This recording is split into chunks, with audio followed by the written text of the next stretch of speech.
Imagine this. Instead of facing Gohan during the Cell games, Perfect Cell had to deal with two half-Saiyans from the future, Goten and Trunks, both already tapping into Super Saiyan before they even hit double digits. These two were born after the Cell games, trained by Goku and Vegeta, and inherited ridiculous potential from birth. By the time they were kids, they were already casually outplacing late Z-level feats. But the question is, could they actually beat Cell, individually or as a team? Could raw latent and hybrid potential be enough to outmatch a bioengineered monster built from the cells of the greatest fighters in the universe? If you enjoy conversations like this and want to take part in deeper Dragon Ball discussions, I highly encourage you to join the Dragon Ball HQ Discord server, link below in the description. We'll be diving into this topic and more over there. Now, without further delay, let's begin. Right from the jump, Cell doesn't just take hits. He practically shrugs off attacks that should, in theory, at least have a scratch. Krillin and Grade 2 Trunks land direct blows, and Cell treats them like a breeze passing by. Even Krillin's Destructo Disc, a move that once forced Frieza to play Limbo, lands clean on Cell's neck and does absolutely nothing. The guy doesn't even flinch. Then, without warning, Cell launches Krillin halfway across the landscape with what looks like a casual flick. Krillin's so overwhelmed that he doesn't even register the pain until moments later. Then Vegeta steps up, lands a solid blow to one of Cell's weak points, and again it's brushed off. Not only that, but Cell responds with a devastating kick that nearly knocks Vegeta unconscious in a single strike. This isn't just a fight, it's a demonstration. Now to Vegeta's big moment, the final flash. It's a dramatic, built-up heavy attack. Cell, appearing confident, is still caught off guard, but he reacts just in time to minimize the damage by shifting his position. It's easy to underestimate this feat, but remember, in the anime, the beam crosses a cosmic body in about 4 seconds, something fans calculated to put at a speed exceeding 5 million times the speed of light. Whether you buy that number or not, the implication is clear. Cell's reflexes and awareness are on a different plane entirely. Afterward, we get Cell versus Grade 3 Trunks, and this is where Cell plays mind games. He tells Trunks he's outclassed, and Trunks has surpassed him in raw strength. But if you watch closely, it's clear Cell's not showing even half of what he's capable of. His casual demeanor, the minimal impact of Trunks' strikes, and the later comments from characters like Korin all point to one conclusion: Cell is still toying with his opponent. We also have Goku's placement to consider. After emerging from the hyperbolic time chamber, Goku is vastly stronger than before, easily eclipsing both Vegeta and Trunks. Yet, even with this jump in power, he openly admits he still can't beat Cell. He's not guessing, he knows it. And this isn't just some exaggerated anime flair, this comes straight from the manga and multiple official guides that label Cell as the strongest being in the universe at the time. Then comes the Cell games.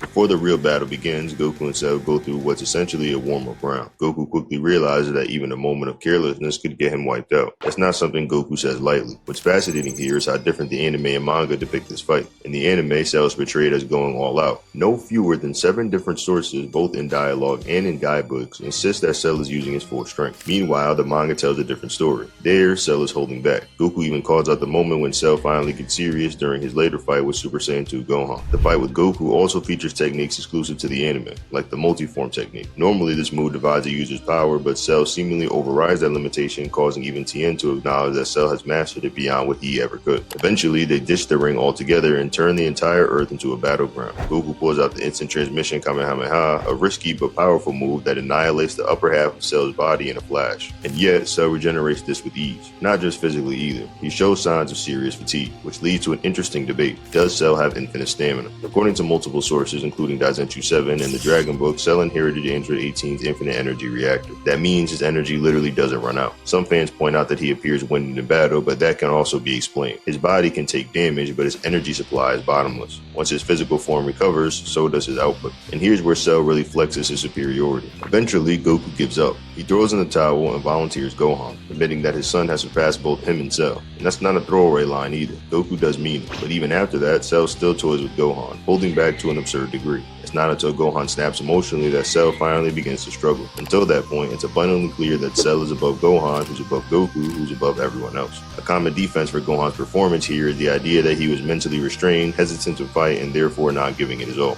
But honestly speaking, Gohan isn't actively engaging with Cell blow for blow at this point. He's mostly just dodging, evading, and holding back. That kind of behavior doesn't require intense killer instinct, so the whole idea that he was mentally nerve angle doesn't really hold up against Gohan's strength. Furthermore, Cell isn't just being sadistic for fun either. He's provoking Gohan deliberately, torturing him and his friends in an effort to draw out the hidden potential he sensed during their battle. That's when Goku finally lays his cards on the table and tells the others that only shot Gohan has at winning this is if his latent power comes out in a fit of rage. And mind you, this declaration from Goku happens before he even understands the full extent of Gohan's aversion to violence. So it tells us something very important. Goku himself doesn't think Gohan as he is can handle Cell without a serious power boost. There's a passage in El Manga Legendario claiming Gohan has surpassed everyone, but this likely refers to the moment he attained the Super Saiyan 2 transformation, even if he wasn't using it yet, or referring to Gohan's hidden potential strength. If anyone still doubts who is stronger at that point, look no further than the official volume summary of the manga. It straight up confirms that Cell held the title of the strongest in the universe until Gohan broke through his Super Saiyan 2. That alone settles the Super Saiyan Gohan versus Perfect Cell debate pretty clearly. Cell, still unsatisfied, creates the Cell Jr. to torment the remaining fighters. And here's an underrated detail. According to several official guides, each Cell Jr. has power equal to Cell himself. They aren't just mini-me's, they're full-on beasts.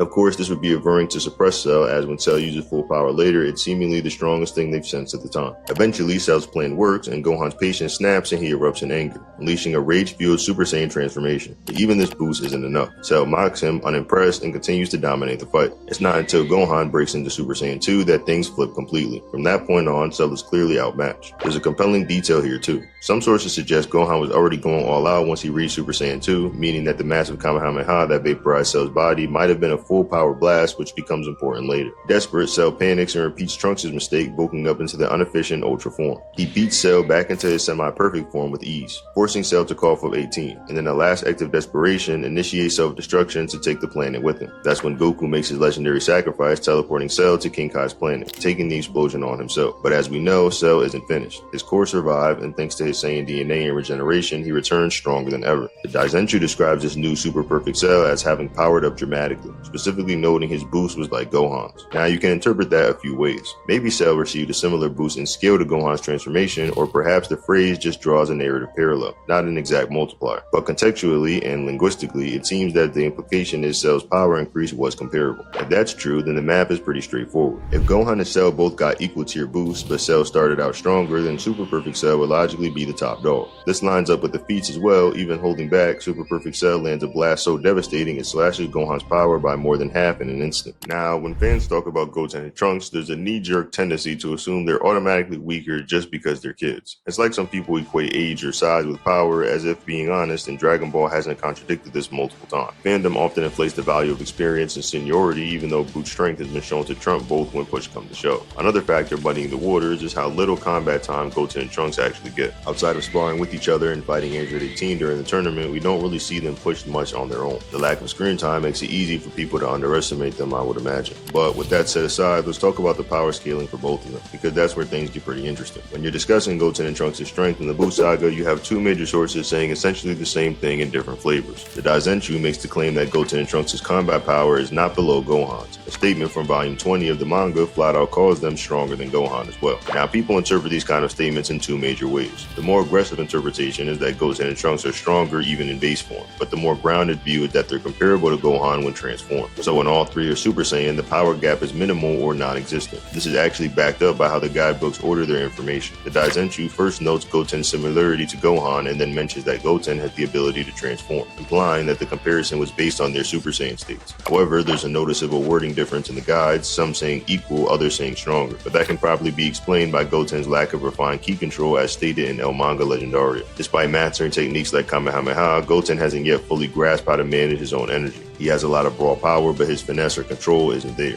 which makes sense given that Gohan himself believes Goten will surpass him and doesn't surpass him yet. So based on all of that, it's reasonable to put Super Saiyan Goten and Trunks somewhere at the level of Super Saiyan Gohan during the Cell games, since it's stated that Buu Saga Gohan has actually plateaued in strength and stayed the same, only being weaker than he was during the Cell games because he no longer has his rage amplification. So this would still put them below Perfect Cell even if they work together, and Super Perfect Cell is easily twice the power of that version that fought Gohan. So by that logic, Super Saiyan Goten and Trunks by the beginning of the Buu Saga would not be able to beat Perfect Cell, much less Super Perfect Cell. However, once Goten and Trunks step into the hyperbolic time chamber and learn fusion, everything changes. Normally, we can't measure gains in Dragon Ball without actual numbers, but fusion lets us cheat the math a bit. See, Super Saiyan Goten is widely considered capable of thrashing Fat Buu, but then is instantly irrelevant against Super Buu. Later, Trunks claims that base Gotenks could take on Super Buu, meaning their fusion had reached a new massive plateau. If Super Buu is stronger than Super Saiyan Gotenks, then base Gotenks must have powered up enormously to even be considered a contender. Now, here's where we get specific. If the fusion dance multiplies the strength of both users together, and Gotenks need to be 50 times stronger than before to be viable, then Goten and Trunks must have increased their own strength by roughly 7 times individually, which is the square root of 50. So what does that mean? It would mean that as Super Saiyans, both Goten and Trunks are now at least 3.5 times stronger than Super Saiyan 2 Gohan was back during the Cell arc. Either of them on their own could tear through the entire Cell games lineup without breaking a sweat, including Perfect and Super Perfect Cell himself, making making the matchup between Super Saiyan Goten and Trunks towards the end of the Buu saga versus Super Perfect Cell not even close. As a matter of fact, they don't even really need to work together. Individually, they could beat Cell on their own.